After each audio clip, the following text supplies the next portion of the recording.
গ্রামের শেষ মাথায় বাঁশঝাড়ের ভেতরে একটা পরিত্যক্ত মাটির বাড়ি ছিল। কেউ ওদিকে দিনের বেলাতেও যেত না। লোকে বলতো ওটা হারু ডোমের বাড়ি।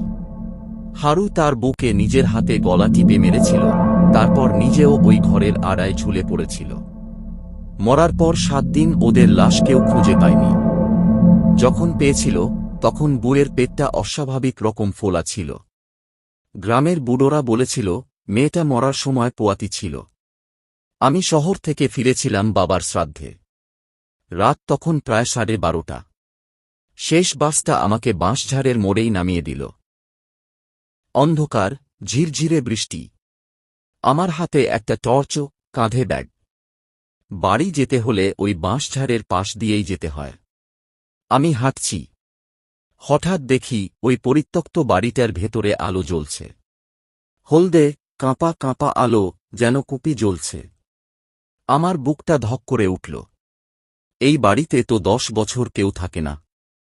কৌতূহল নাকি ছোটবেলার জেদ, আমি টর্চটা নিভিয়ে আস্তে আস্তে এগিয়ে গেলাম। জানলার ফাঁক দিয়ে উঁকি দিলাম। ভেতরে একজন মহিলা বসে আছে। কালো, লম্বা চুল মাটি পর্যন্ত নেমে গেছে। কোলে একটা বাচ্চা। মহিলাটা বাচ্চাটাকে দোলাচ্ছে আর গুনগুন করে গান গাইছে। গানটা এত করুণ যে শুনলেই গা কাঁটা দিয়ে ওঠে। হঠাৎ বাচ্চাটা কাঁদতে শুরু করল। সে কি কান্না! মানুষের বাচ্চার গলায় এমন আওয়াজ হয় না। ঘটঘটে, গোমানির মতো। মহিলাটা বিরক্ত হয়ে বাচ্চাটার দিকে তাকাল। আর তখনই আমি দেখলাম তার মুখ। তার কোনো মুখ নেই। থুতুনি থেকে কপাল পর্যন্ত শুধু চামড়া। চোখ, নাক, ঠোঁট কিছুই নেই। আর তার কোলে যেটা, সেটা বাচ্চা না। সেটা একটা কালো, লোমশ, পা উল্টো দিকে বাঁকানো একটা জিনিস। তার দুটো চোখ জ্বলছে আগুনের মতো। আমার হাত থেকে টর্চটা পড়ে গেল। শব্দ হতেই সেই মুখহীন মহিলাটা জানলার দিকে ঘুরে তাকাল। সে আমাকে দেখে ফেলেছে। সে উঠে দাঁড়াল। দরজাটা ক্যাচ করে নিজে থেকেই খুলে গেল। ভেতর থেকে পচা মাংসের গন্ধ ভক করে নাকে এল। আমি দৌড় দিলাম। প্রাণপণে দৌড়াচ্ছি বাঁশঝাড়ের ভেতর দিয়ে। পেছনে শুনতে পাচ্ছি কেউ খিলখিল করে হাসছে, আর কাদায় পা ডুবিয়ে কেউ আমার পেছন পেছন আসছে। ছপ ছপ ছপ। আমি পড়ে গেলাম। কাদায় মুখ থুবড়ে। পেছনে তাকিয়ে দেখি সেই জিনিসটা আমার একদম কাছে। তার কোলে আর কিছু নেই।